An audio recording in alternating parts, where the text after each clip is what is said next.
What is going on, YouTube and fantasy football fans and nation everywhere? It is 8 o'clock on the East Coast on Tuesday, December 5th, and we are live. Spiky Dash here with you for the week number 14. Hard to believe that we're here already, but it is of the Fantasy Football Stock Report for your league, your team, your game, your home. You know where to go for your fantasy football insight and information. Again, I want to start out with a disclaimer. I apologize in advance for not doing shows the past few weeks. It has been a wild and crazy past few weeks for me, not only with work, with the Thanksgiving holiday and the holiday rush being so busy and just having no time to prepare and do shows, but also a nagging cold kicked me in the butt. And to put it simply, not only kept me from doing this show and videos for a few weeks, but it also kept me from going to church even for a few weeks because it was just coming back and recurring, going on and on and on. And I was taking Dayquil and I was taking ibuprofen and anything to try to shake this, and drinking plenty of fluids, Gatorade, water, you name it. I'm still drinking water, you name it. So but I finally shook it, and I'm so thankful for that. It has been really, really crazy with all that. So apologies again in advance for just not being able to do the show these past couple weeks because of that. So, but it's good to be back. It's once again good to be back. I know I haven't done a show since week 10, and a lot has gone on in football and fantasy. Of course, the theme of the season really, more injuries happening, and suspensions now has also kind of become a recurring theme over these past couple weeks that have really affected our fantasy season. Some big names are getting suspended. In fact, the news came down earlier today, and just now a few minutes ago, I have the shameless plug here, but I have the Fantasy Life app from ESPN on my phone, and I just got an alert right before I went live, and Juju Smith-Schuster, the Steelers wide receiver, appeal of his one-game suspension was denied. It was denied by the NFL, so he will not be available this week for Week 14, and that's understandable because, again, if you watched the Steelers-Bengals game last night, and I might go into a mini rant on this just by talking about it, that was a disgusting – I don't even know if you can call that football last night. I understand that football is a violent sport. I get that. But there's that, there's a rivalry, and then there's next-level hatred. What the Steelers and Bengals showed us last night was next-level hatred towards each other. I mean, and that wasn't even including what unfortunately happened to Ryan Shazier, which wasn't even a dirty play. He was simply making a tackle and unfortunately went head first and knew right away he was in trouble and injured his back and a spinal injury. And our prayers here are continually going up for Ryan Shazier. We're continuing to hear encouraging signs. He did get feeling back in his lower extremities today, so at least that's an encouraging sign. But he's still being held in the Cincinnati hospital overnight for about 24 to 48 hours to run some more tests and be reevaluated. So, and I'm a Penguins fan, a hockey fan from Pittsburgh. So, and I'm sure, so I know all the Pittsburgh teams have been tweeting about it and shared their thoughts with Ryan Shazier and the Steelers. So definitely keep you in your thoughts and prayers, Ryan, as you recover. But aside from that, there were just a ton of – then this game got even more physical even after that happened, with Juju Smith-Schuster putting a just blindside helmet-to-helmet collision on Vontaze Burfict. And I understand, Vontaze Burfict has not exactly been a prime example of model behavior either in the NFL. These past couple years, he's had, blatant hits and suspensions and fines and what have you. And he's kind of been labeled a dirty player. But what Juju Smith-Schuster did last night, and I even tweeted about this on Twitter if you guys saw my tweet, if he was in college, he would have been ejected for targeting, because that's exactly what that was last night. So I'm glad the NFL took a stand on this, suspended Smith-Schuster, even though for only one game. I thought it maybe be a little bit more, but one game, and the appeal was denied. He will serve it, so he will not play this week. Same goes for Rob Gronkowski, another huge fantasy asset. But again, what he did last week against the Bills on Tre'Davious White going, when he's down after making an interception on him and coverage, it was a frustration thing, but even in that moment, in the heat of the moment, you can't do what Rob Gronkowski did. A blatant elbow to the back of the head, and Gronk wears a brace on that elbow, and so it's full on, boom, right to the back of his head, gives Tre'Davious White a concussion, and it was just so not a football play. So Gronk's appeal today was also denied, so he will also serve a 1-game suspension this week. So that's 2 really big names that you're not going to have this week as we push toward is for some, it's the final week of the regular season, they're making the push toward the fantasy playoffs, or the fantasy playoffs in some leagues I know start this week. So we're really going to have to, find replacements for these guys. We're going to have to, scramble to the waiver wire, find some guys they're going to pick up. And for our team, we're not completely out of it, but the odds aren't looking good. My team this year has been befell by injuries, poor production. I think our team has lost, I want to say, like 5 quarterbacks already this season due to injury. Derek Carr, Carson Palmer, Matthew Stafford's been banged up. Now I lost Tyrod Taylor last week.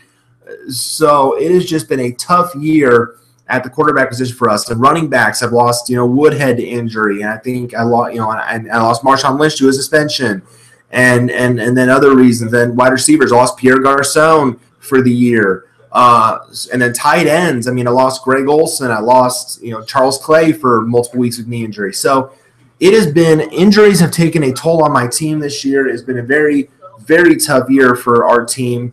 We've tried our hardest to get through it with waiver moves and making moves that have paid off, but it's not looking good for us. Unfortunately, for a 3rd straight year, we're probably going to miss the playoffs unless a crazy miracle happens, which isn't likely.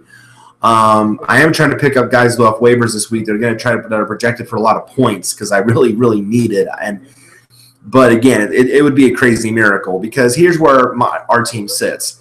We're 7-6. We're 1 game out of the wild card spot, but here's the team sitting in the wild card spot at 8-5 has scored like 1,300 points this year. He's been massively good, and I've only scored like 1,000 some, like 250 points, 230 points, something like that behind this guy.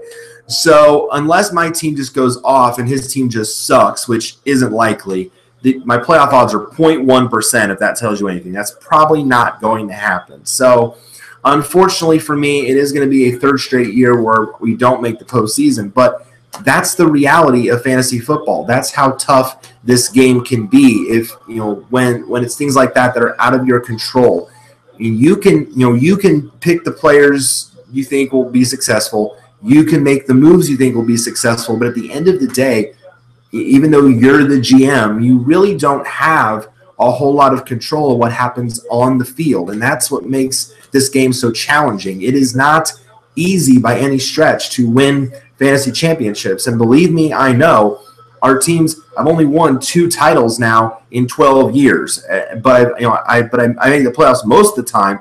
But this is the longest stretch I've ever had. Until last year, I'd never missed the playoffs in back-to-back seasons, and now, unfortunately, because of injuries and poor production from players that just haven't worked out for me, I'm now going to miss 3 straight years, and believe me, it sucks. It really does. It's a very, very bitter pill to swallow. But all I can ask for this week from our team's perspective is to win this last game of the season, finish with an 8-6 record, and then really, really hit the research hard next year. Find out, where were we weak the most? Find out what went wrong. Find out, the big stretch that really killed us was week 7 through 9. That was really, for me, the worst. We got blown out every single week during those 3 weeks, and it was just tough to watch. So so we just need to look back and see what went wrong. So the focus for me this week is to really just win this week. Obviously, I realize at this point I'm probably not going to make the postseason, but it's just positive momentum again for next season and moving forward to go on in hopefully the right direction for next season. We're still a few years removed from this is 3 years now where we haven't made it. But we still won a championship 3 years ago, so we know that we have good management. We are capable of winning a title. We just have to have the right not only mix of players but a little bit of luck in there too to happen, literally, because this year has just been so difficult with us when it comes to injuries. It's been a crazy year in fantasy in general. It's just been a very tough. It's very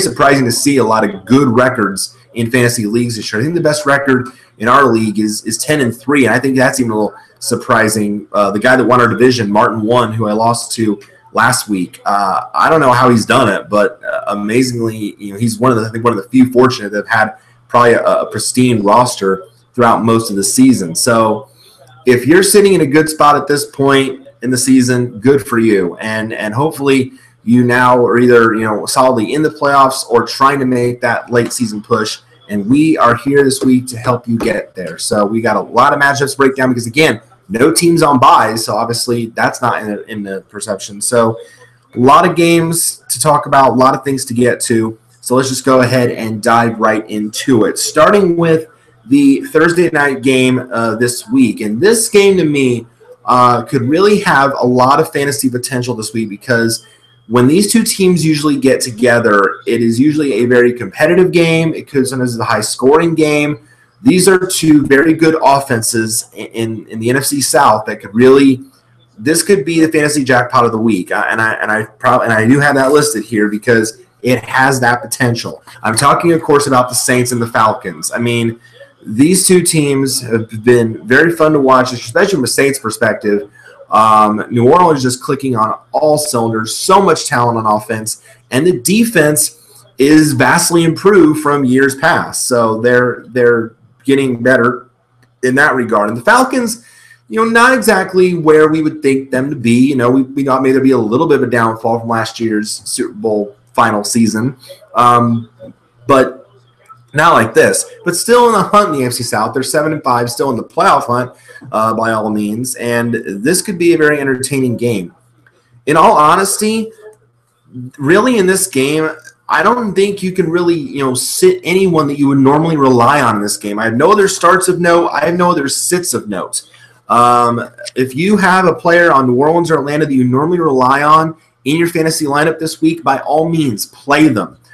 Play Drew Brees. Play Matt Ryan. Either quarterback, I think, is going to be a great matchup for you here because, this has the makings of an aerial shootout. It has, and even in the ground game, I think the backs are also going to have big days because this, again, has the makings of an actual really good Thursday night football game. We don't see these very often, but this could be a very good Thursday night football game. So you're starting your running backs. You're starting, obviously, the 1-2 punch for the Saints. It has been awesome all year. Mark Ingram and Alvin Kamara. What a stud he has become as a rookie. I mean, I think he's obviously now, if Deshaun Watson had not gotten hurt, he probably would have won Rookie of the Year, but now it's probably going to be Alvin Kamara because of the job that he has done in this Saints backfield. He's been nothing short of outstanding, and he's just now become a set-it-and-forget-it guy. He is that explosive in this backfield. So you play him. Devonta Freeman, it's nice to see him back, fully recovered, so you get him in your lineups, and Tevin Coleman, more so in PPR leagues because of that pass-catching ability, but I think you still play him in this very good matchup. And the wide receivers, the main guys, your number one guys, Michael Thomas, Julio Jones, those guys are must-start, set it and forget. You know that. But I'm going to say even the number two receivers in this game, that being Ted Ginn of the Saints and Mohamed Sanu of the Falcons, could also have pretty decent games. Again, more so in PPR leagues because of the number of targets they'll likely receive. But I still think there's breakout potential for either one of them to maybe catch a deep touchdown pass in this game. So I like both those guys. So again, I think, you can rely on maybe outside of the tight ends, which really, the Saints just could be Fleener on IR, so the Saints don't have anybody at tight end. And Austin Hooper for Atlanta has been a hit-or-miss joke. So you really can't trust the tight ends, but you can start the kickers. You can start Will Lutz. You can start Matt Bryant. Not the defenses, though. I don't start the defenses. Don't start the DSTs. I would say don't start the DSTs and don't start the tight ends. Anyone else in this game, you can probably start because I think this is going to be a potential to be a very fun and very entertaining Thursday night game this week. So put in your good Saints, put in your good Falcons because I think you're going to reap a lot of rewards from those guys this week. All right, Sunday slate, starting with the 1 o'clock games. Let's start with the incompetent Indianapolis Colts. As tough as that is to say, 3-9. And yes, I do have. I have Colts glasses here, as you can see this. I have Colts glasses. I have Colts ornaments on my Christmas tree this year. You can't see that, obviously, but so I'm still going to be a fan, but it has been tough. It has been tough to watch this year. It's time to focus on 2018 for them and my fantasy team. In the same boat, kind of, except we have a better record. And no, this is water. This is not sparkling. It's not sparkling. It's regular. And it's not apple cider.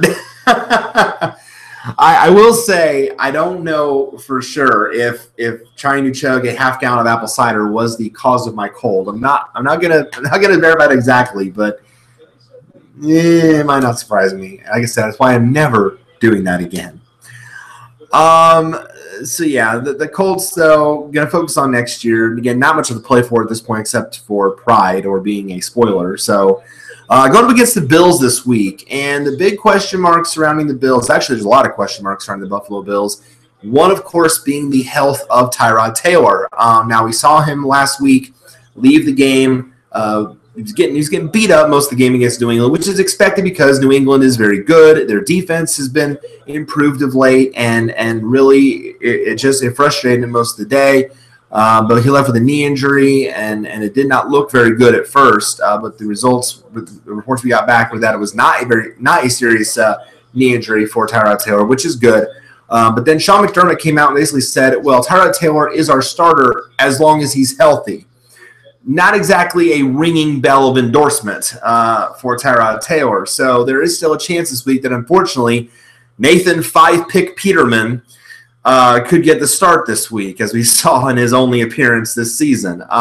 So even though this matchup screams great for the Bills, I really don't think you can trust a Bills quarterback this week, no matter who it is, whether it's Taylor at less than 100% or Peterman for obvious reasons.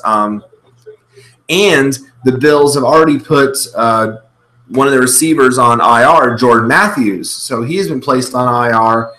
Kelvin Benjamin's been banged up, and really their top receiver now is Zay Jones, and he's been kind of inconsistent, hit and miss. So I wouldn't really trust any Bills receivers in this matchup either, considering their situation. So I really only recommend 3 guys in this game.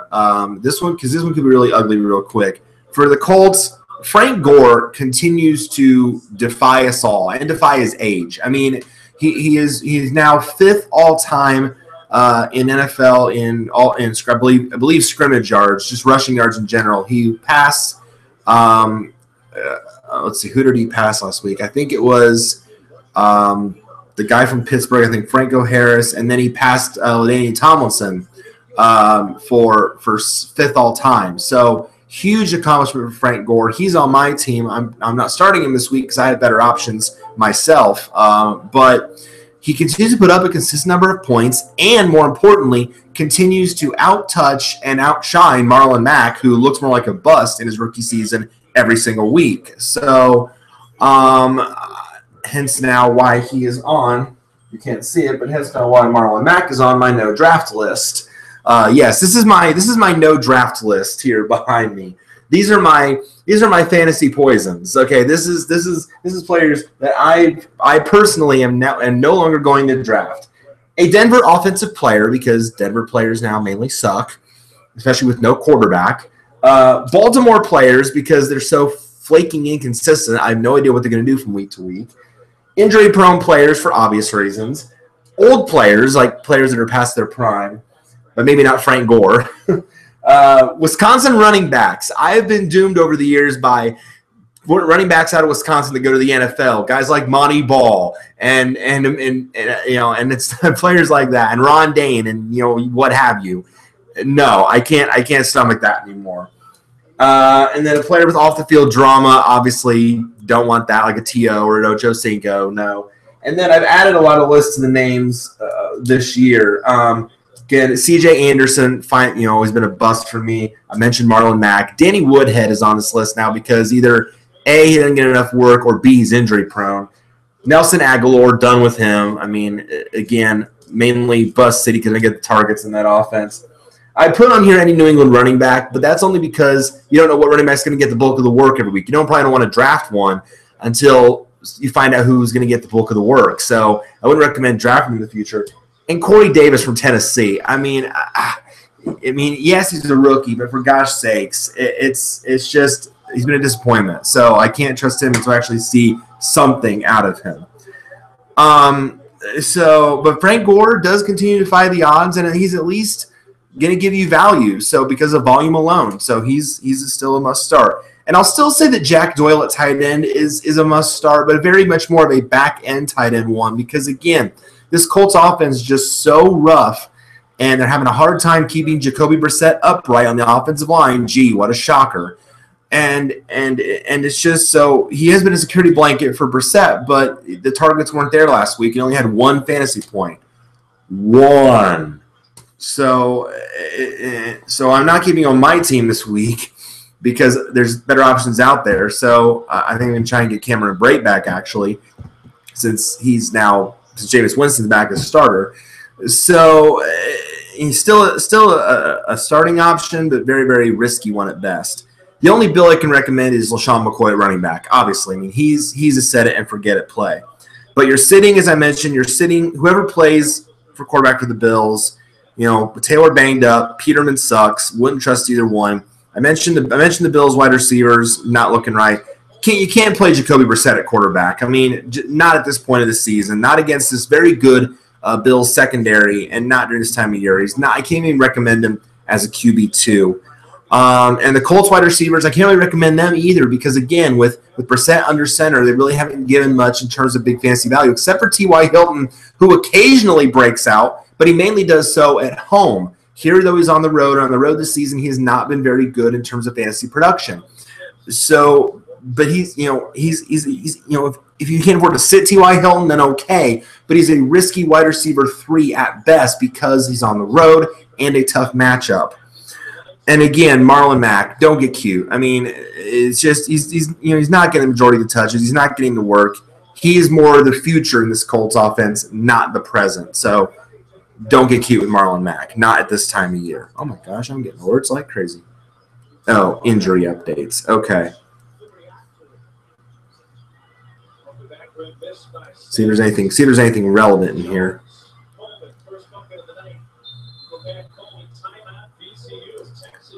Okay.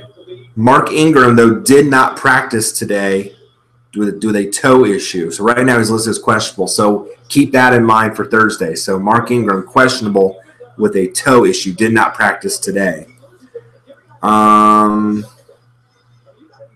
then for the non-Thursday games,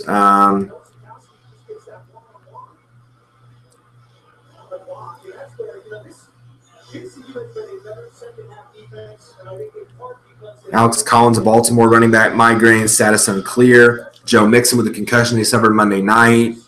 Amari Cooper is still in concussion protocol, the concussion in the ankle. Of course, Jordan Matthews, placed on IR. Juju Smith-Schuster suspended. Zach Ertz of the Eagles, a concussion. That's a big loss for Philly, too. So Trey Burton might get some targets this week if Ertz doesn't clear concussion protocol. Also placed on IR, C.J. Fedorowicz, the talented tight end from the Texans, was also placed on IR, along with Bruce Ellington today. So the Texans wide receivers and the Texans pass catchers continue to get put on IR with injury. So more huge losses for the Texans this season. And then, of course, Gronk suspended, and then Jordan Reed, big shocker, hamstring, did not practice on Monday. So a couple notable names in there, but we'll get to those as we break down the matchups as well. Moving on to the next 1 o'clock game. The 6-6 Dallas Cowboys at the 2-10, they might not be Giants. You see what I did there? They might be Giants. Look them up. But, I mean, come on. The Giants are a mess. Now, they might not be so much a mess anymore considering they finally cleaned house this weekend, firing Ben McAdoo or Smackadoo, smacked-a-doo Eli Manning right in the face by benching him and ending his streak of 210 consecutive games started, putting Geno, I had a teammate break my jaw, Smith in there. Just absolutely disgraceful. And so McAdoo is gone. GM Jerry Reese is gone after 11 years and 2 Super Bowls. He's gone. So clearly for the Giants is going to become a starting over process. But Eli is going to get his starting job back this week. So that's a good sign for the few fantasy relevant players the Giants have, basically known as Evan Ingram and Sterling Shepard. I mean, that's pretty much all the Giants have, because they have been, of course, smack-a-dude by injuries this season as well, of course, to Odell Beckham and Brandon Marshall. So it has just been a tough go for them. But Dallas got a huge win last week. So now they are back in the playoff hunt, and they're going to get Ezekiel Elliott back here in a couple weeks after the 6-game suspension. So who knows? Dallas maybe still has a shot in all of this. So interesting to see what they do. But this should be a pretty straightforward game for Dallas. They should win this game unless Eli just pulls out a big bunch of surprises with what little talent he has, but at his disposal. Oh, excuse me. But we'll see. There's only a few guys, though, I like in this game. For the Cowboys, Dak Prescott at quarterback, as long as he plays. Now, he's dealing with a bit of a hand injury, so we want to monitor his status throughout this week. But as long as he goes, this is a great matchup. I would not be scared of the Giants secondary. I know they're strong, but they don't have Janoris Jenkins anymore. Eli is a disappointment. Yes, they still have Rogers Cromartie back there, but as far as a strong unit, they're not as strong as they were. So I think Dak Prescott is still an okay play. Same with Des Bryant. I still think you can start him as well this week. And I'm going to say the running backs as well. Look, obviously, as I said on here before, they're not a replacement for Ezekiel Elliott by any stretch. But because of the volume that each of these running backs receive, I think you can still play them and get successful returns out of each of these guys. Alfred Morris, the main running back, and then Rod Smith, especially more so in PPR leagues because of that pass-catching ability. I think both could get you some very decent points this week in this plus matchup. The only Giants I'm going to recommend, I'm also going to recommend Orleans Darkwa because, again, the value. He is a starting running back. He's looked like the best running back on the Giants this season. And again, at this point in the season, you want to start the guys that you know are going to get, carries and targets and point potential.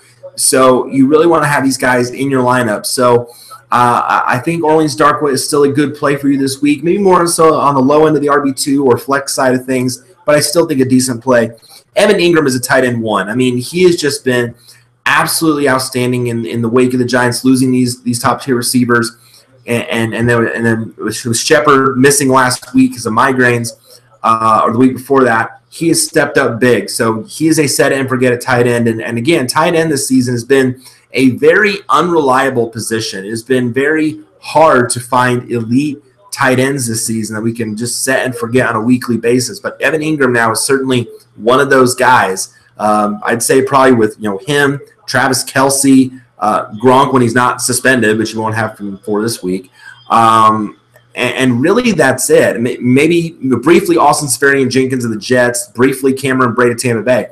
But throughout the course of the whole season, there are only a few guys that have been elite over the course of the year. And Evan Ingram has shown that he is one of those guys. So you can put him in as well. But I'm also going to say with Eli back under center, the fantasy value returns for Sterling Shepard. Now, I'm a Sterling Shepard owner, and I did not want to play him, obviously, with Geno Smith under center last week. So even though he got 5 fantasy points, that's all well and good. But he was doing a lot more producing with Eli Manning under center. So he returns to that role. Strong wide receiver 3.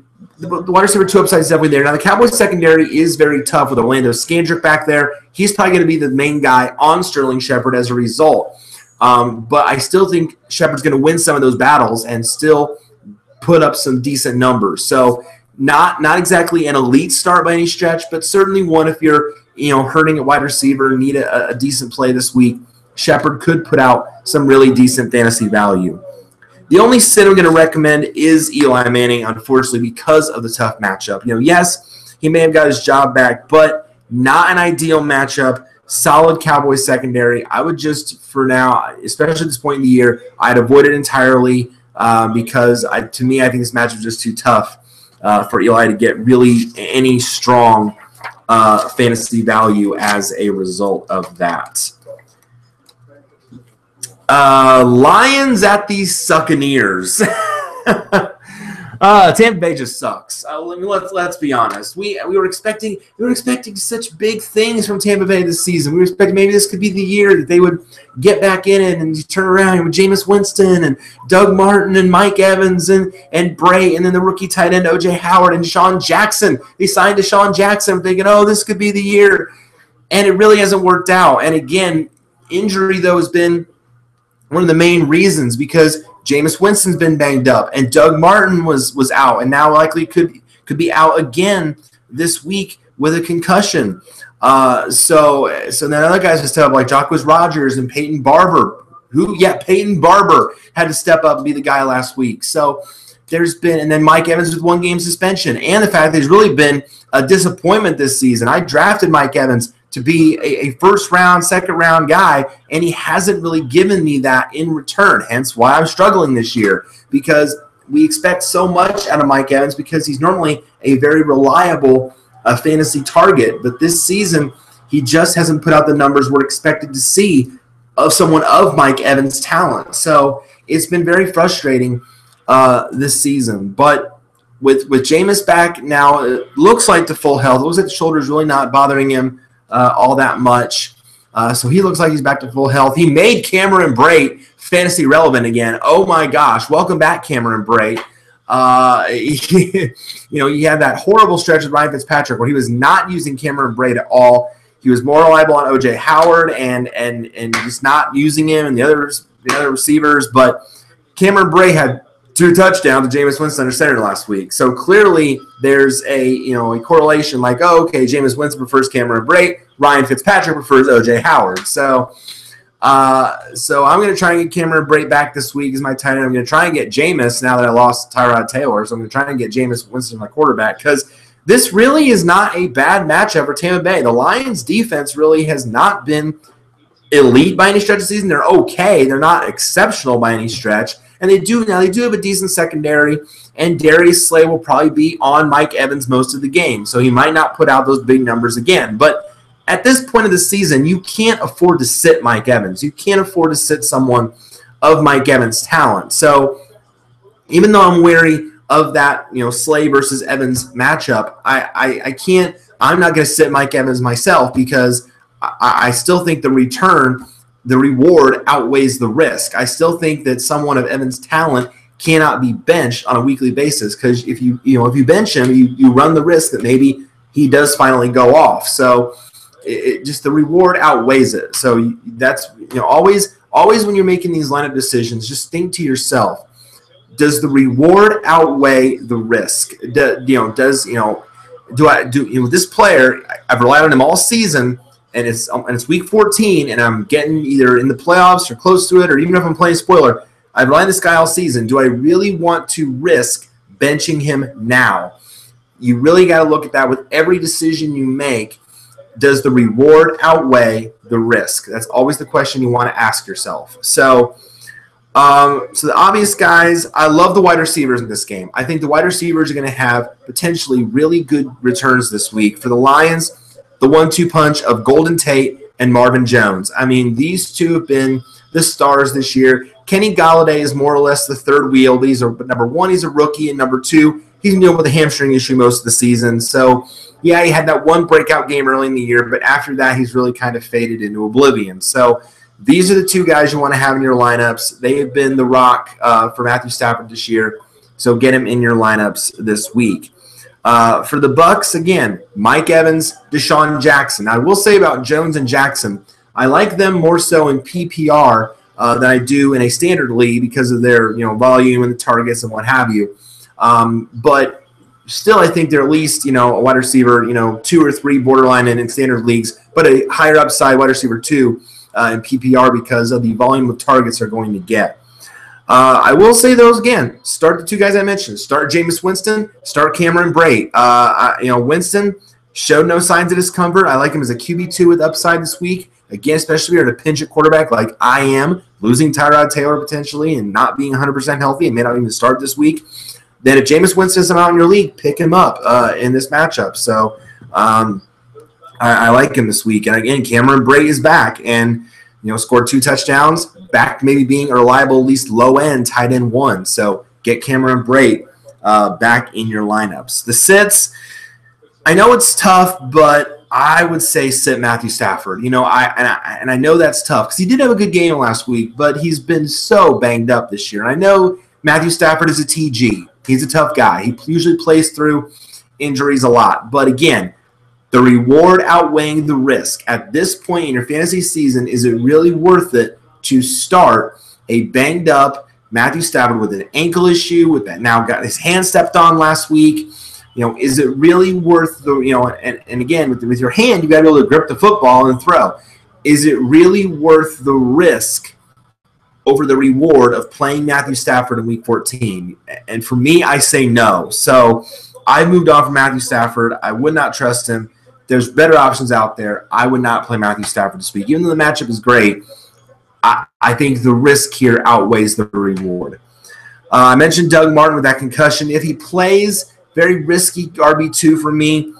And if Martin remains out, Peyton Barber, a great RB2 or flex play as well because of his receiving ability out of the backfield. And the Lions running backs continue to be an absolute slime bucket. I mean, now Amir Abdullah, after being a bust most of the year, anyway, did I put him on this list? No, I can't believe I didn't put him on this list. I can't believe I did not put Amir Abdullah on this list. What is wrong with me? I'm going to do that right now. Because Amir Abdullah is a straight-up bust. I mean, I've said it all along. He has doomed my fantasy teams too many times, twice now in a few years. He's been nothing but a bust, and I'm done with him. I'm honestly, you are done. I'm done with you. You are absolutely a disgrace. You do not put out the volume that we need for fantasy teams. You don't well do for fantasy. You don't do well. I mean, whatever talent you had in Nebraska has not carried over to Detroit in the NFL. And I don't know if that's a byproduct of you or your offensive line or what have you, but you are a complete disappointment. And I can't validate Amir Abdullah anymore. Now his neck is injured, got an injured neck, so he might not even play this week anyway. Theo Riddick's done okay in his absence, but he's not consistent enough to warrant strong value. Maybe a desperate flex play. Same goes for Tion Green, who filled in and did find the end zone last week, but he's kind of more the future, it looks like, than the present. So, again, maybe a desperate flex play if you're desperate, but I can't really recommend any of those guys as they must start in this matchup.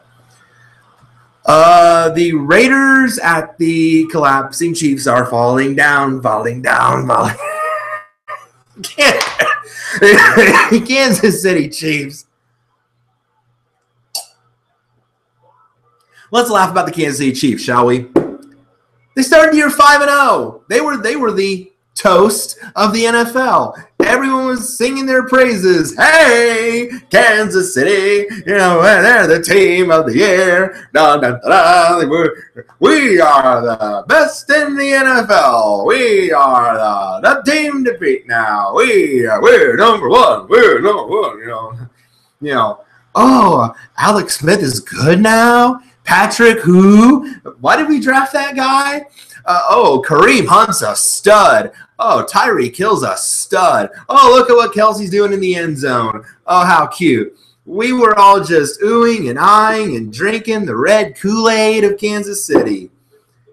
And apparently somebody spiked the punch because Kansas City has gone into complete and utter disaster mode. Losers of 6 of their last 7 games to fall to 6-6, and oh, by the way, now in a 3-way tie for first with Oakland and the Chargers, the LA Chargers. Yeah, the few hundred or so fans that show up at the StubHub Center, home of the LA Galaxy, to see the Chargers. You realize the Chargers now are probably the favorite to win the AFC West now because of their light-hearted schedule the rest of the way. Wow. I mean, the fall from grace for Kansas City has been nothing short of outstanding. This game is huge. This game is critical now for the rest of the season in the AFC West. This is absolutely going to be a defining game. The big story for the Raiders, though, is we know for sure that one receiver is coming back this week. We don't know yet about the other. Michael Crabtree served his one-game suspension with the whole chain fight thing with Aqib Talib. Part duh. Literally, part duh, because that's how stupid they were.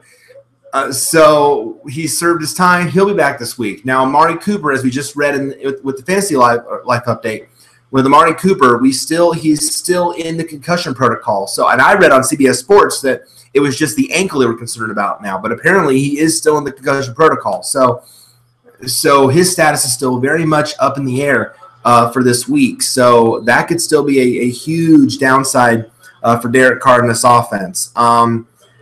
But at this point in the season, with a lot of the weapons that you've had on these teams, you probably can't afford to sit any of these guys. At this point, you probably are still going to play a lot of the guys in this game. So there really aren't a whole lot of guys here that I can recommend sitting in this game. For the Raiders, both quarterbacks think are great plays here. Derek Carr is a great play because the Chiefs' defense, especially the pass defense this year, has absolutely sucked. 31st in the league against the pass. That is insult, as Angry Joe would say. That is insulting, because that is just terrible. And again, it kind of hinges back on the fact they lost Eric Berry earlier in the year with that Achilles injury, and it's just been so tough. And you got Marcus Peters throwing penalty flags into the stands. I was surprised he didn't get suspended for that. Maybe he got fined. I don't know. But that was just nuts. But both quarterbacks in this game should do well. Alex Smith, of course, has been for fantasy purposes. Alex Smith is very, very good. He's kind of, for a while he thought he was going back to his old dink and dunk ways, but now he's gone back to the deep ball again. Tyreek Hill got more involved last week. Travis Kelce had a big game last week. So really, for the Chiefs, those are the three guys you start: Alex Smith, Tyreek Hill, Travis Kelce. Those guys now are pretty much set and forget guys. For the Raiders, it's Carr and Amari Cooper only if he plays. If he plays, monitor his status this week. Monitor his practice. See if he practices this week. See if he comes out of that concussion protocol, and then if the ankle's okay, and see if he plays. If he plays, he's a must start. But I'm also going to say in this game, I mentioned Michael Crabtree. Now that he's back, get him back in your lineups. Rock solid wide receiver 2 with upside. If Cooper remains out, then Crabtree obviously is a wide receiver 1 this week and should be in all lineups this week. But I'm also going to say start the running backs in this game. So Kareem Hunt, I know it's been tough. I know it has been tough for Kareem Hunt owners. He's struggled immensely, terribly these past 3 weeks. My opponent last week had Kareem Hunt. Doomsday defense, 1-11. I was worried that he could potentially go off at any time, but he would just 6 fantasy points last week. He has really struggled over these past few weeks. But in the critical point of the season, you just can't afford to bench Kareem Hunt. He's no longer a must-start anymore, but more of an RB2 because of these struggles. But you can't afford to bench him. I think unless you really have better options out there, you really can't afford to sit Kareem Hunt. So I think you keep going with him unless you have better options.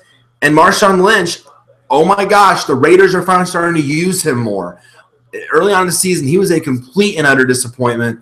And then he got the one-game suspension for contacting the official, and that was stupid. But apparently after that, he's come out of that better. So somehow, because the Raiders are using him more. They realize, we have Marshawn Lynch. Let's use him. So they're finally using him. They should have all year. He's an RB2, but certainly the RB1 upside is there for Marshawn Lynch. The only sit here is Jared Cook at tight end. And again, I know that may be a surprise to some of you, but here's the thing. Jared Cook really didn't do much with Cooper and Crabtree both out last week. The receivers did most of the work, and Jared Cook didn't do all that much, which is really disappointing because Jared Cook has gotten a lot of targets in this offense this year. He's just not doing much with them. So I can't recommend Jared Cook this week. He is just, to me, not worth using.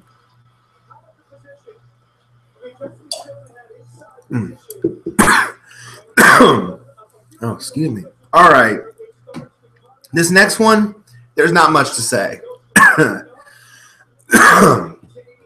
Because it's 49ers and Texans. I mean, this is the game of the WEAK the week. I mean, this one's pretty bad. 2-10 49ers, 4-8 Texans. Not very good teams.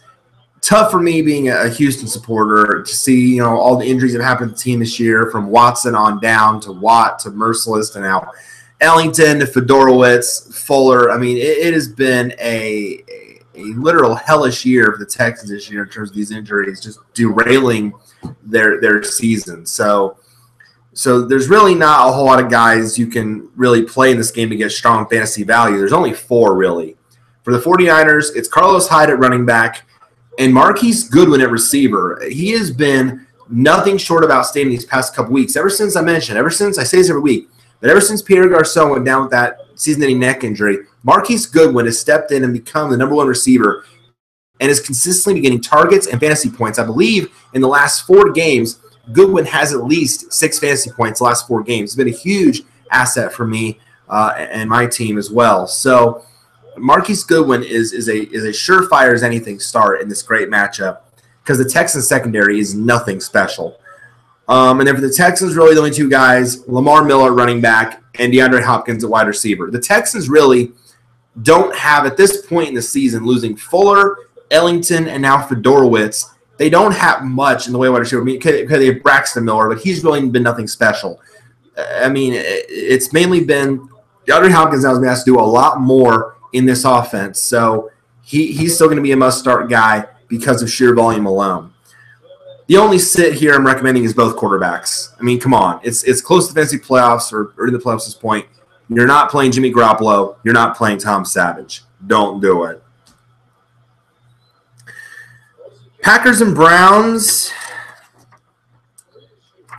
This could be an ugly one too, because again, there's really not a whole lot to like here. The Packers, I think, are desperately awaiting Aaron Rodgers' return. I mean, he's starting practicing this week. He was taken off IR, so he is designated for return.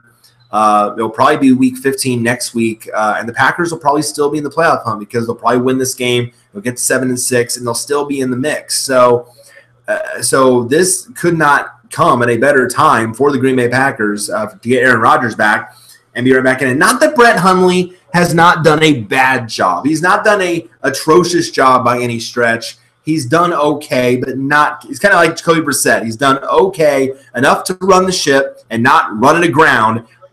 So not a disaster by any stretch, but Green Bay needs Aaron Rodgers back. They need him back in the worst way to really kind of put this team in position to, A, make the playoffs, and then, B, make a postseason run. So because the talent is there. Now, the Packers today did announce that they put Ty Montgomery, one of their running backs, on season-ending IR, so he will not return to season. So now the backfield is pretty much now a committee between Aaron Jones and Jamal Williams, and that's unfortunate because, again, committee equals slime bucket. That means we don't know who's going to get the majority of the work. So really at this point, that means either of these guys doesn't become anything more than a desperate RB3 or a flex play because you don't know which one is going to get, the majority of the work. So it becomes very frustrating in that regard. Again, so there's only a few guys I can recommend in this game as a result. The only obvious plays here for the Packers, Devontae Adams. He has been the stud wide receiver for the Packers with Brett Hundley under center. We forgot about Jordy Nelson. We forgot about Randall Cobb. Devontae Adams has been the go-to target for Brett Hundley with him under center. And at least for one more week, we're going to see that. So not that they didn't have value when Aaron Rodgers was under center, but it just wasn't as frequent as what it has been with Brett Hundley. So Adams is a set-and-forget guy. And I'm going to say the same thing about Isaiah Crowell. I know it's been tough sledding for the Browns, obviously, this year. But Isaiah Crowell gets volume at running back, and the bulk of the work's going to be there for him. Now, I know Duke Johnson still occasionally gets involved out of the backfield, but I think Duke Johnson's starting to fade into fantasy oblivion a bit because of the fact that the receivers now, that they're healthy, Corey Coleman, Josh Gordon, are getting more work. That'll put Johnson in a little bit of obscurity. So I think Crowell is still an okay play, at least as an RB2 or a flex play in this matchup. I'm going to say, though, because this is a plus matchup, I think for one week only, take advantage now. Ding, ding, ding. If you're in a pinch, you can start Brett Hundley. And again, because Cleveland, we know, is really bad. Cleveland is 0-12. We can't sugarcoat this. Cleveland is really bad. And Brett Hundley has not looked bad in good matchups. So, so the low-end QB2 appeal certainly is there for him. But really, he's really only recommended – I can only recommend him in really like 2 quarterback leagues or really deep leagues, considering this is the playoff time. But if you're in a pinch and you need like a last-minute option for a second quarterback, go get Brett Hundley. I think he's obviously going to be available in a ton of leagues, I'm pretty sure. So get him and reap the rewards, because I'm sure the Packers are going to put up a lot of points in this game. And again, I mentioned Josh Gordon. For being out of the league for 3 years, Josh Gordon looks fresh. I mean, he actually looked like his old self a little bit. He only caught 4 of 11 targets. That was kind of disappointing. But he had 80-plus yards, and so he's definitely a spark now in the receiving corps. So definitely a wide receiver 3 with upside for Josh Gordon. If you got a chance to pick him up before anyone else did, or stash him for a while, what have you, you now reap the rewards of Josh Gordon. Now, Corey Coleman will still be in the discussion, but he's more risky at this point. He's more of a risky 3 or 4 because he's losing targets to Josh Gordon. He's no longer now the de facto number 1 wide receiver because Gordon is back. So he's now more or less that second wheel, but still going to get a ton of work. So Coleman is still usable, but not at the high level that he was before Josh Gordon returned. So that is where we stand right now with Josh Gordon and Corey Coleman. This is crazy. VCU is playing Texas right now, and the atmosphere is just cuckoo nutty. Probably because VCU was down a lot in this game, not only down by 2. That is crazy. So there's a couple sits I have here. Of course, Deshaun Kaiser. I shouldn't tell you not to play Deshaun Kaiser, but you're not playing him at quarterback. You're not playing him this week. I mentioned Duke Johnson. It is time to move on from him. Josh Gordon's back. So is Corey Coleman. And with them getting the bulk of the targets now, that value is all but gone, and he is nothing but a risky flex play as a result. Again, I mentioned the Packers running backs, that slime bucket now with Jones and Williams, with each canceling out their value. Nothing more than a desperate flex play. And again, Jordy Nelson and Randall Cobb right now have no value with Hundley under center. Don't play them yet. Now, don't drop them by any stretch, especially if you're in the playoffs. Don't drop them because, again, Rodgers will be back next week, and I'm sure the targets will return. But for now, you can't play them. But at least for now, especially Jordy Nelson, don't get rid of him. Keep him benched. Randall Cobb might not even have much fantasy value anyway. It really didn't have much, no matter who the quarterback is. But hold on to Nelson, hold on to Devontae Adams, and once Rodgers comes back, then they'll get back in sync and go from there. Bears at the Bengals. Not much to say about this one either. This is 2 really bad teams just playing each other. This one, the Bengals are still sort of in the hunt, but boy, the loss of the Steelers last night, that was brutal. That could have been a huge win for Cincinnati staying in the playoff hunt, and now they're 2 games back of the last wildcard spot instead of 1. So losing that way last night was very tough for Cincinnati and their playoff chances. But, of course, the big thing coming out of Cincinnati is they lost Joe Mixon. They lost their starting running back to a concussion, and now his status is very much up in the air for this week. But Gio Bernard, though, did a very nice job in his absence. And, again, with Bernard, we know what we're going to get from him. He's that dual threat back. He not only can run the ball very well, but he can make catches out of the backfield. So we know what we're going to get out of him. So if Mixon is still out, again, monitor his status this week. If Mixon is still out, doesn't clear concussion protocol, then Bernard becomes a great play this week in a very plus matchup. So again, the only obvious plays, I still like Jordan Howard. Again, I know Jordan Howard also has been disappointing the past couple weeks. Kind of same can be said for Tarek Cohen.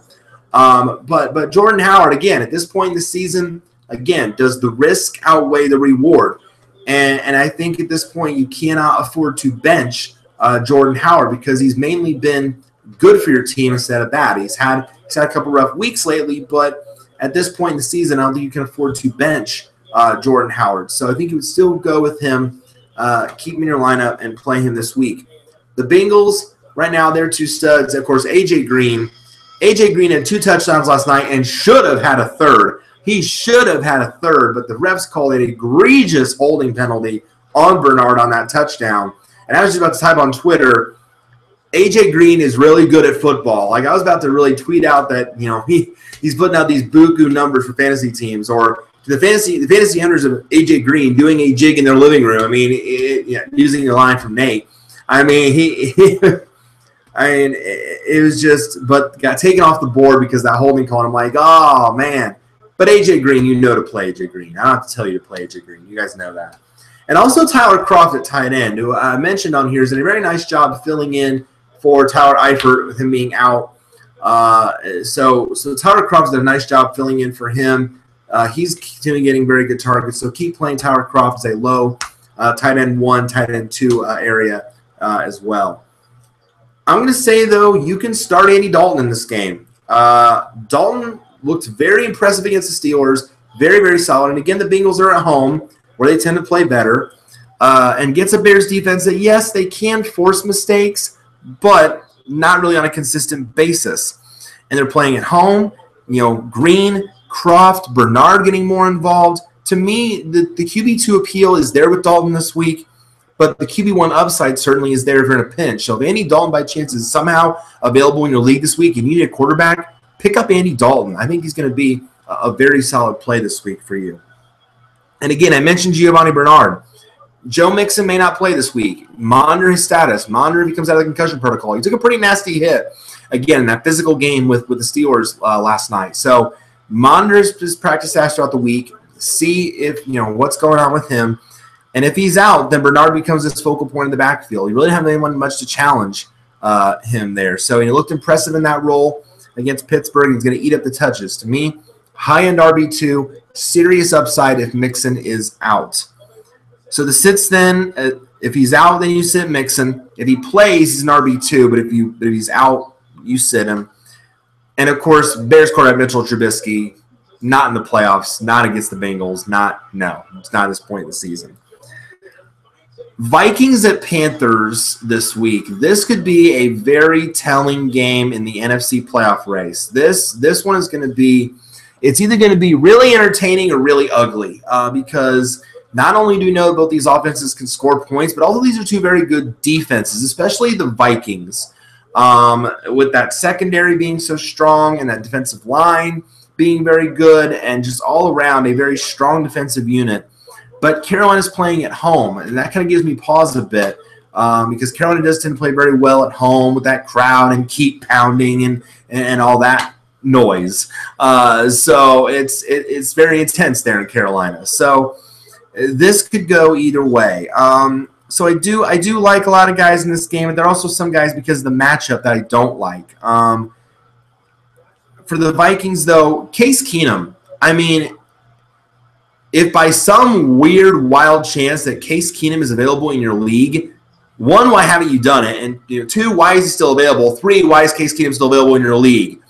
I mean, Case Keenum has been nothing short of outstanding for the Vikings. Right now, they're making them forget all about Teddy Bridgewater. Forget about Teddy. I mean, this is like completely, forgotten about this guy. Case Keenum has been nothing short of outstanding, and you play him in this game. You play him regardless. He has been a set it and forget it guy for weeks now. So you keep going with him. You keep going with his main weapons: Stephon Diggs, Adam Thielen, Kyle Rudolph. I mean, those 3 guys are set it and forgets as well. I mean, these guys continue to put up solid numbers. The volume alone that these guys get in this offense, you keep going with them as well. For the Panthers, the only guy I can really recommend as an obvious start is Christian McCaffrey. And it's, again, more so in PPR because of the targets he can get out of the backfield, but also the fact that he really owns this backfield. Jonathan Stewart doesn't do much anymore. McCaffrey's the main guy. So you keep going with him. I will say, though, to start Cam Newton, but boy, temper your expectations. The matchup is very tough here with Minnesota, but with the Panthers being at home, with it being, again, the playoffs, I think it's very, very tricky. It's kind of that play what got you here. Again, does the reward outweigh the risk? And I think here the reward, it's kind of close. It's kind of like 51-49 or 52-48, but I think the reward slightly outweighs the risk of not playing Cam Newton. So I think you still play him. More of a low-end 1, high-end 2 for me this week, but I still think you can play him and get decent production out of Cam Newton. I'm sitting, though, the Panthers wide receivers. Even though to me Newton's a start, I wouldn't trust these receivers because, again, that Vikings secondary with Xavier Rhodes and company, very, very tough, very tricky. And plus Devin Funchess isn't even healthy anyways, questionable the shoulder injury. So monitor his status leading up to the game. But I wouldn't really trust him anyway because if he plays, then Xavier Rhodes is probably going to be on him because he's the Panthers' top wide receiver anyway. So not a great matchup anyway. So I would avoid the Panthers wide receivers this week. I'd also avoid the Vikings running backs. I'm sorry. This is now a slime bucket timeshare. I can't make heads or tails anymore. I'm going to get the work.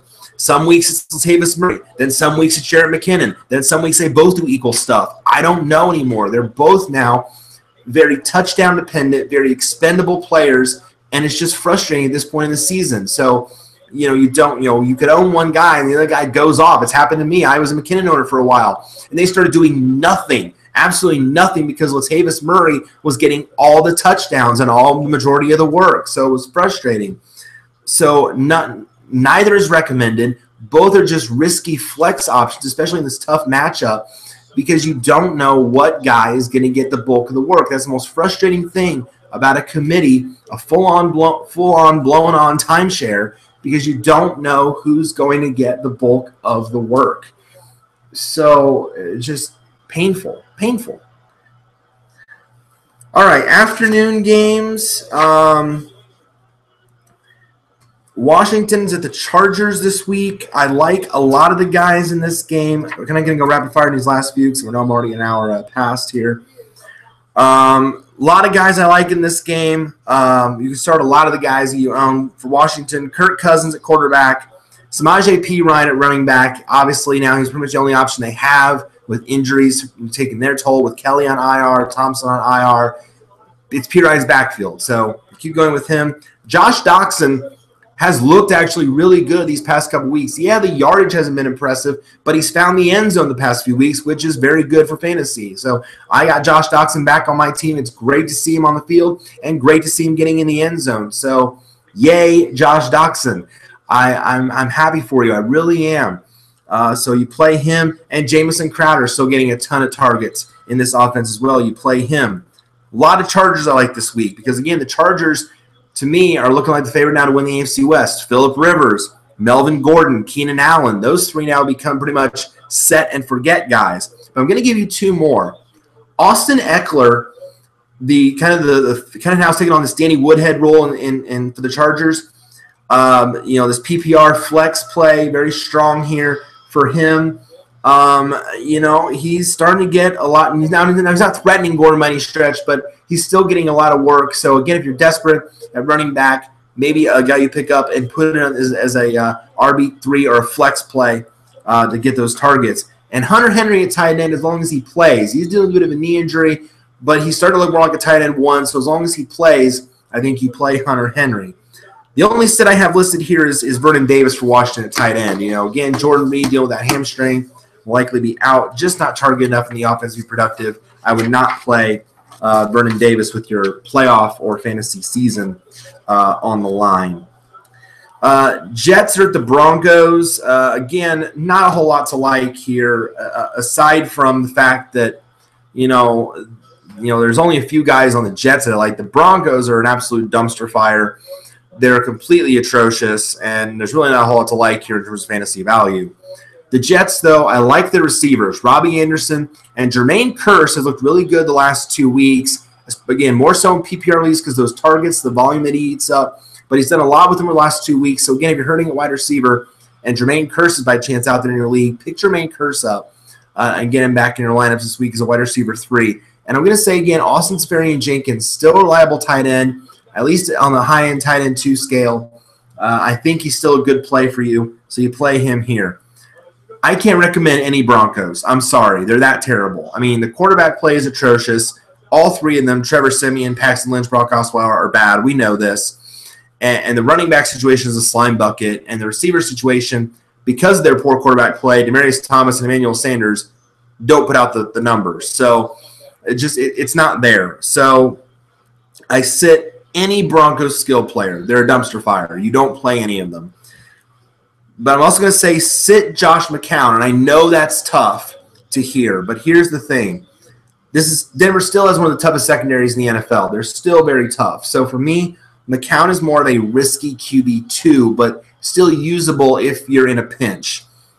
But again, also sit the Jets running backs. That's a slime bucket too. You know, aside, you thought the Bronco running back situation was bad with C.J. Anderson and Devont Booker and Charles and all this nonsense.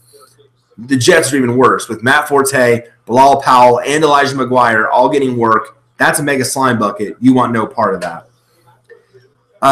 Titans at the Cardinals. Lots to like here. Some not so much, but there's a lot to like. The Titans, I like the running backs. DeMarco Murray, Derrick Henry, more so in PPR, but I like him this week as well. Because, again, the Cardinals' secondary is very tough, and which means it's not a great matchup for Marcus Mariota and his receiving core. So I think the Titans are really going to want to lean on the run game in this matchup because Arizona's playing at home and they tend to be better. Patrick Peterson, Tyrann Mathieu, that good secondary. So it's going to be tricky. So I think you play the running backs for sure. And I'll say Rashard Matthews as long as he plays. If the hamstring is no longer a bother for him and he does play this week, then I think Rashard Matthews gets back in your lineups as a pretty solid wide receiver too. The only Cardinal I can really fully recommend starting is obviously Larry Fitzgerald. I mean, at this point, he's the rock. He's the only one that's putting up consistent fantasy numbers. I think you keep going with him as well. Also, though, for the Cardinals, I never thought I'd see that I'd recommend Blaine freaking Gabbert at quarterback, but here we are. He's done admirably running the offense. Far better than Drew Stanton ever was, to me, against a rough Titan secondary.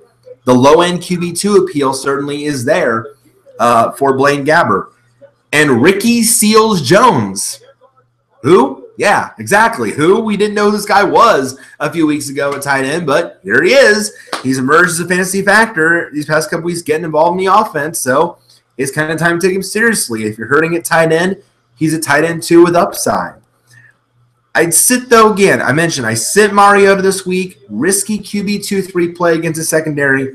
I would look elsewhere.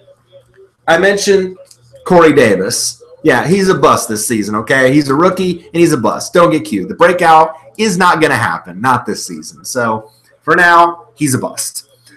Delaney Walker at tight end is questionable with an ankle injury, so if he monitor his status throughout the week, if he's out, then obviously you keep him benched. And the Cardinals running backs, no value really with both David Johnson out for the year, Adrian Peterson dealing with an issue. He will probably be out again this week. Kerwin Williams is not a worthy pickup, so can't recommend any Cardinals running backs this week. Eagles at the Rams, another big NFC game. Excuse me, this week as well. This again could be a very telling game in the NFC playoff race.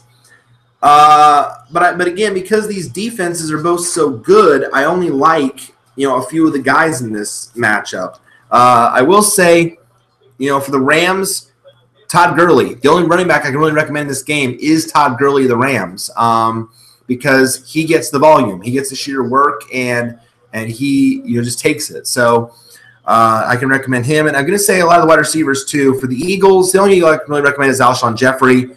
He's the rock. He's the number one target there for the Eagles, especially with Zach Ertz being out.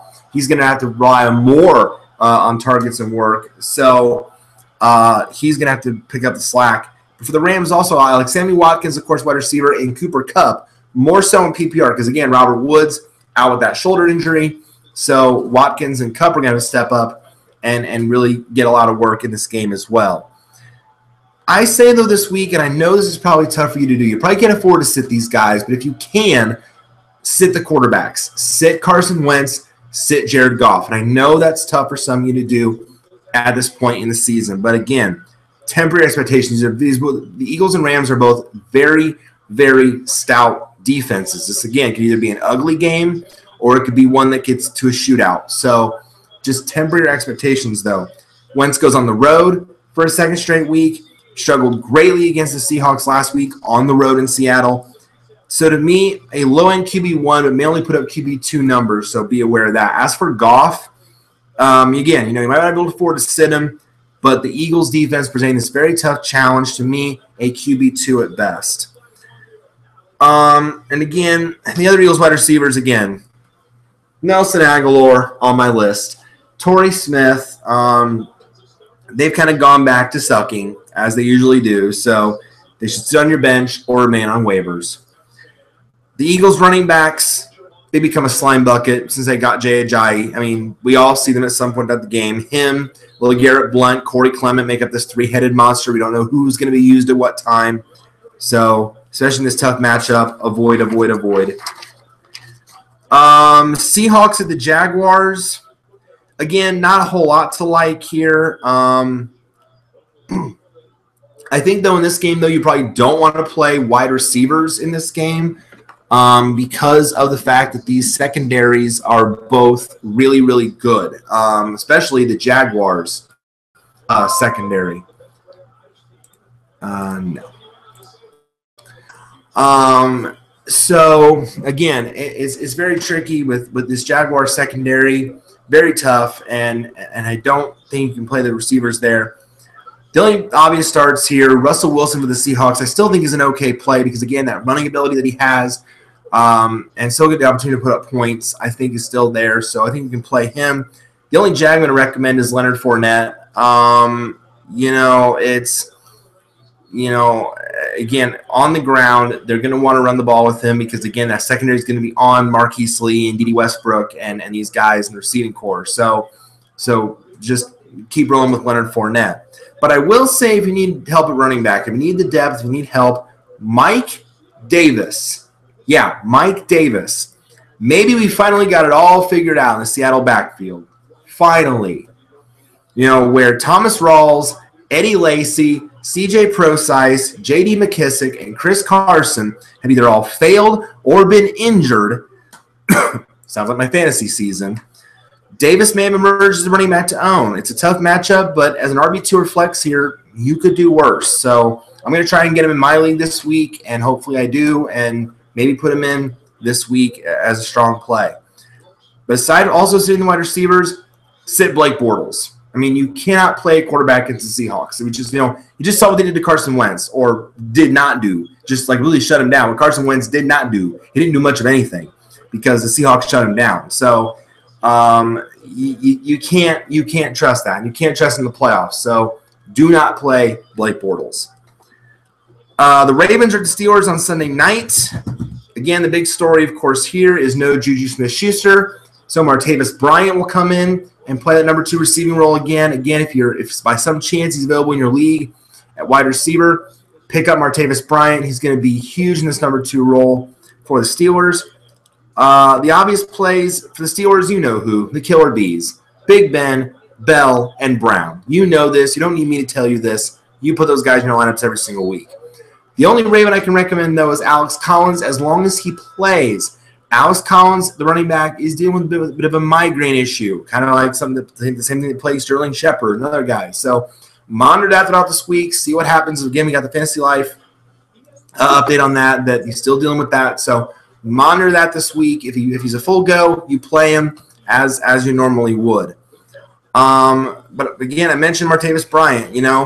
He should thrive in this role. You start him with confidence. Sit, though, against the Steelers secondary, you sit Joe Flacco and you sit the Ravens receivers. I mean, it's obvious. The Steelers secondary, far too strong, not going to give up too much downfield. You sit those guys. And then the Monday night game, the Patriots at the Dolphins. Yeah, because Miami's pretty bad. Although the Dolphins beat the Lolcos from Denver or Lalver last week because they were really bad, 35-9. So hey, when you're clearly, I guess, not as laughably bad as your opponent, then yay. But Miami's still pretty bad, and especially with Jay Cutler. And now you got to play New England at home. Yay.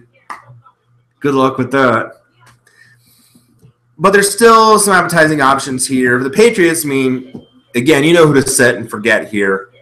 Tom Brady, duh. Brandon Cooks, duh. Deion Lewis, Rex Burkhead at this point, duh. I mean, those are the two backs now to play in New England, especially Rex Burkhead, who's been a touchdown machine over these past couple weeks. Duh.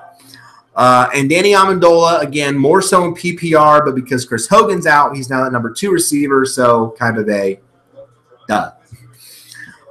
For the Dolphins, though, Kenyon Drake really broke out last week. Again, no Damian Williams to vulture carries and touches from in the backfield, so Kenyon Drake gets that backfield all to himself, and hey, 20 fantasy points. Who would have thunk? So Kenyon Drake must play this week, again, because it's looking more and more like Damian Williams is going to be out with that shoulder issue. So Kenyon Drake, you put him in there. And the 2 receivers, the 2 good receivers, Jarvis Landry, Kenny Stills. These are now the guys you play. Devontae Parker's become an afterthought. So you play these 2 guys this week. So, again, Devontae Parker can be dropped. He's been leapfrogged. And you don't play Jay Cutler against the Pats. I mean, come on now. The Patriots secondary, yes, has been bad this year, but they've been better of late. And they're not the exploitable unit they used to be. He's only a desperate QB3 in deeper leagues. All right, guys. That is it this week. Thank you again so much for your patience, your understanding on the busyness and all that jazz and me not being on here because of sickness. Barring any unforeseen, I will keep doing this these next couple weeks, even though my team will not be in the playoffs probably. I will be doing week 15 and week 16, and that's probably where I'll end FFSR for the year. I usually don't do one in week 17 because very few leagues are still doing their playoffs in week 17 because by week 17, really, the NFL games don't matter as much because usually at that point all that stuff's been locked up, so it's really not really relevant for fantasy purposes. So I will be doing one in week 15 for sure, week 16. And then also next week, we are doing another episode of According to Spiky Dash. It'll be episode 12 next Monday night, next Monday. Episode 12, 7 o'clock Eastern time on Monday. And again, I know it's kind of a weird day because Monday Night Football, but I will be doing it on Monday next week. It's really the only day I can really do it next week. So then I got to prep for episode for the Week 15 preview of FFSR on Tuesday night. So that's why I got to do ATSD on Monday. So and there'll be a lot to discuss on ATSD episode 12. And I know it might not seem like there might be a lot to discuss because Pony's in hiatus right now, but there is a lot to discuss, especially in my life going on. I will be talking about, and I mentioned it on I posted it on the preview for the video, but I'll be talking about getting my tickets for Winnie City. I got new plushes on the way. I've got other new swag to show you. My thoughts on a little bit of college football thoughts as well, and Netflix as well. So a whole mixed bag of stuff coming on ATSD next week. So excited about that next week, and then the Week 15 preview as well. So thank you guys again for tuning in, your understanding, your views, your subscribers. Thank you guys so much. I really appreciate that. Again, if you have any lineup dilemmas this week, if you're fighting for a spot or, needing some help with your lineup this week or any comments or questions, please feel free to hit them up in the search bar below, and I will try to respond as quickly as I can. Thank you guys so much for tuning in, and we will see you next week for According to Spiky Dash episode 12 on Monday night, and the Week 15 preview of the FFSR on Thursday, the 14th of December. I'm Spiky Dash, and I am signing out.